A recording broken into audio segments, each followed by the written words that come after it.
This video will be about tangent lines and secant lines. A tangent line touches a circle in one spot. A secant line touches a circle in two spots. So this one's the secant. This one's the tangent.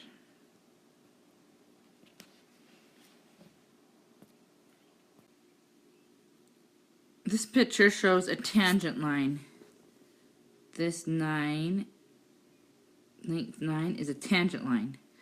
Some properties about tangent lines is a tangent line will meet a circle at 90 degrees. So this is really important because then we have Pythagorean theorem that we can use to solve this problem. Pythagoras. So Pythagorean theorem, a squared, b squared, c squared. So 9, I used 9 as a. 9 squared was 81. B squared is just b squared. And then 15 squared is hypotenuse. So that's 225. So then you subtract 81 and get 144. And then you take the square root of 144 and get 12. So the whole long diameter would be 12, but the answer just wants the radius. So question mark is going to be 6. Okay, so this is another example of tangents. Tangents, if two tangents meet at a point out here, and the tangents touch the circle one time, then the theorem says that those tangents are equal to each other. So to solve the problem for x, I set the tangents equal to each other and then do the algebra and get x equals 7.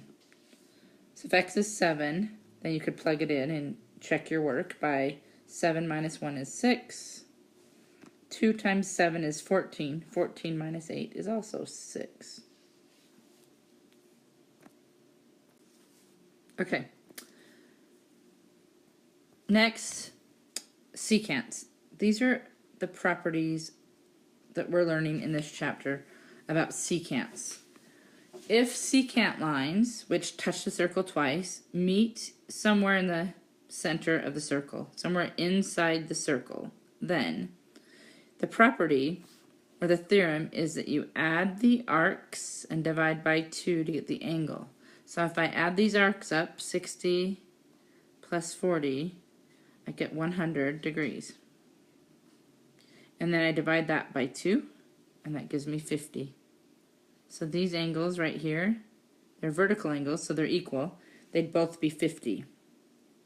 Another theorem about secants is you take the arcs and subtract them and divide by 2 to get this angle. So I'd go 80, subtract 30, and that gives me 50. And I divide by 2, so x would be 25.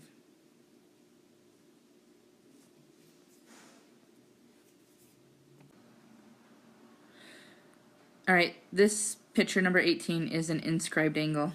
If the vertex, F is the vertex, see it touches the circle, then the arc, which is GE, is twice as big as the angle. So you go backwards on this one. 106 divided by 2 gives you the angle. Okay, this is a secant line and a tangent line. The rule on number 20 is you subtract the arcs and divide by 2. So in orange, I set it up. Subtract the arcs, divide by 2. Then I did the algebra. Times both sides by 2. So I get 60 over here on the right side. Then I add 60 and get 120.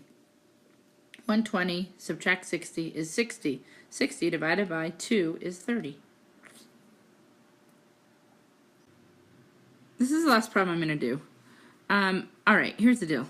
See that big black dot? That's the center of the circle. So that means this that I'm drawing is called a diameter. Really important. in this circle stuff, because that means it breaks the circle into 2 halves. So this is 180 and the other side's 180. So I gotta kind of get this arc. I'll just call it arc Y for lettering purposes. So I gotta get that arc. So I go 180, 180, subtract 45. And I get 135. Okay. So this arc's 135, and that one's 45. So the rule is subtract the arcs, divide by 2 to get the angle. I'm looking for angle X. So I go 135, subtract 45. And that gives me 90. And then I take the 90 and divide by 2. And that gives me 45. So this angle X equals 45.